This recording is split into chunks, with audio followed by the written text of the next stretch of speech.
রাজ্যের বুকে ফের এক খুনের ঘটনা। শনিবার সকালে সিমনার কৃষ্ণপুর চা বাগান থেকে উদ্ধার রক্তাক্ত অবস্থায় এক যুবকের মৃতদেহ। খবর পেয়ে ঘটনাস্থলে ছুটে যান সুন্দরটিলা ফাঁড়ি ও সেধাই থানার পুলিশ টিম সহ পুলিশের উচ্চপদস্থ আধিকারিকরা।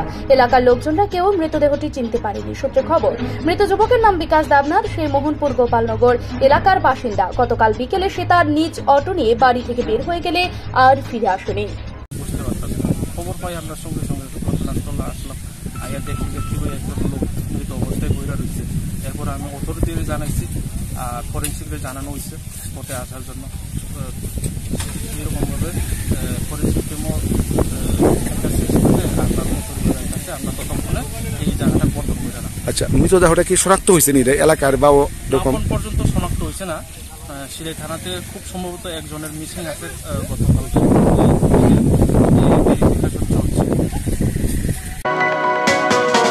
আপনি কি খুঁজছেন বিশুদ্ধ পানীয় জল? তাহলে আজই বেছে নিতে হবে অত্যাধুনিক প্রযুক্তি ও পরীক্ষা নিরীক্ষার মাধ্যমে প্রস্তুতকারী পানীয় জল একমি।